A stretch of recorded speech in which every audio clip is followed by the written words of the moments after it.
राम राम बहन भाइयों माताओं, ज्ञान कहानी 99 में आप सबका स्वागत है। आज बार सोमवार माँ शुक्ला त्रयोदशी, तो इसके ऊपर में आपको पाप का फल भोगना ही पड़ता है। कहानी कहूँगा, करे हुए कर्म का फल भोगना ही पड़ेगा। मनुष्य को ऐसी शंका नहीं करनी चाहिए कि मेरा पाप तो कम था पर दंड अधिक भोगना पड़ा, अथवा मैंने पाप तो किया नहीं पर दंड मुझे मिल गया। कारण कि यह सर्व समर्थ भगवान का विधान है कि पाप से अधिक दंड कोई नहीं भोगता। जो दंड मिलता है वह किसी न किसी पाप का फल होता है। एक सुनी हुई घटना है। किसी गांव में एक सज्जन रहते थे। उनके घर के सामने एक सुनार का घर था।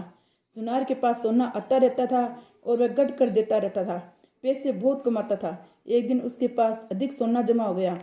रात्रि में पहरा लगाने वाले सिपाही को इस बात का पता लग गया। उस पहरेदारों ने रात्रि को उस सुनार को मार दिया और जिस बक्से में सोना था उसे उठाकर चल दिया।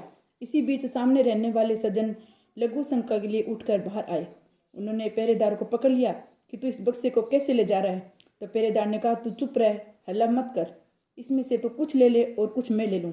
सज्जन बोला, मैं कैसे कर सकता हूँ, मैं चोर थोड़ी हूँ। पहरेदार ने कहा, देख तू समझ जा, मेरी बात मान ले नहीं तो दुख पाएगा। पर वे सज्जन माने नहीं। तब पहरेदार बक्सा नीचे रख दिया और उस सज्जन को पकड़कर जोर से सीटी बजा दी। सीटी सुनते ही जगह जगह पहरे लगाने वाले सिपाही दौड़कर वहां आ गए। उसने सबसे कहा कि ये इस घर से बक्सा लेकर आया है और मैंने इसे पकड़ लिया है। तो सिपाहियों ने घर में घुसकर देखा कि सुनार मरा पड़ा है। उन्होंने उस सज्जन को पकड़ लिया और राजकीय आदमियों के हवाले कर दिया। जज के सामने बहस हुई तो उस सज्जन ने कहा कि मैंने नहीं मारा है, उस पहरेदार सिपाही ने मारा है। सब सिपाही आपस में मिले हुए थे। उन्होंने कहा कि नहीं, इसी ने मारा है, हमने खुद रात्रि में इसे पकड़ा है। मुकदमा चला। चलते चलते अंत में उस सज्जन के लिए फांसी का हुक्म हो गया। फांसी का हुक्म होते ही उस सज्जन के मुख से निकला, देखो सरासर अन्याय हो रहा है, भगवान के दरबार में कोई न्याय नहीं है। मैंने मारा नहीं, मुझे दंड और जिसने मारा है वह बेदाग छूट गया, जुर्माना भी नहीं, ये अन्याय है। जज पर उसके वचनों का असर पड़ा कि वास्तव में ये सच्चा बोला है, इसकी किसी तरह से जांच होनी चाहिए।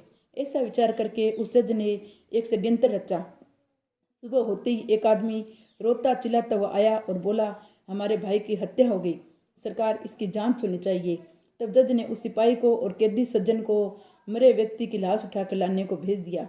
दोनों उस आदमी के साथ वहां गए जहां लाश पड़ी थी।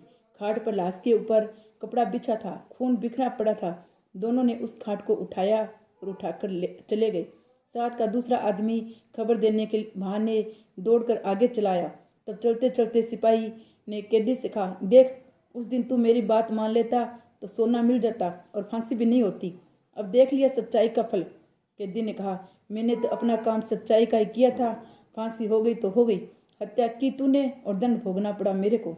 भगवान की अन्याय नहीं है। खाट पर झूठ मूठ मरे हुए के समान पड़ा हुआ आदमी उन दोनों की बातें सुन रहा था। जब जज के सामने खाट रखी गई तो खून भरे कपड़ों को उठाकर वह उठ खड़ा हुआ। उसने सारी बात जज को बता दी कि रास्ते में सिपाही ये बोला और कैदी वह बोला। ये सुनकर जज को बड़ा आश्चर्य हुआ। सिपाही भी हक्का बक्का रह गया। सिपाही को पकड़कर कैद कर लिया गया, परंतु जज के मन में संतोष नहीं हुआ। उसने कैदी को एकांत में बुलाकर कहा कि इस मामले में तो मैं तुम्हें निर्दोष मानता हूँ, पर सच सच बताओ कि इस जन्म में तुमने कोई हत्या की है क्या। वह बोला, बहुत पहले की घटना है। एक दुष्ट था जो छिपकर मेरे घर स्त्री के पास आया करता था। मैंने अपनी स्त्री को था उसको अलग अलग खूब समझाया, पर वह माना नहीं। एक रात वह घर पर था और अचानक में आ गया। मेरे को गुस्सा आया हुआ था। मैंने तलवार से उसका गला काट दिया और घर के पीछे जो नदी है उसमें फेंक दिया। इस घटना को किसी को भी पता नहीं लगा। ये सुनकर जज बोला, तुम्हारे को इसमें फांसी होगी। मैंने भी सोचा कि मैंने इसी से घूस रिश्वत नहीं खाई है, कभी बेईमानी की, फिर मेरे हाथ से तेरे लिए फांसी का हुक्म कैसे लिखा गया। अब संतोष हुआ, उसी पाप का फल तुम्हें ये भोगना पड़ेगा। सिपाही को अलग फांसी होगी, तेरे को अलग फांसी होगी। उस सज्जन ने चोर सिपाही को पकड़कर अपने कर्तव्य का पालन किया था। फिर उसको जो दंड मिला वह उसके कर्तव्य पालन का फल नहीं है। उसने बहुत पहले जो हत्या की थी उस हत्या का फल है। कारण कि मनुष्य को अपनी रक्षा करने का अधिकार है, मारने का अधिकार नहीं। मारने का अधिकार एक रक्षक राजा का है। अतः कर्तव्य का पालन करने के कारण उस पाप का फल उसको ये मिल गया और परलोक के भयंकर दंड से उसका छुटकारा हो गया।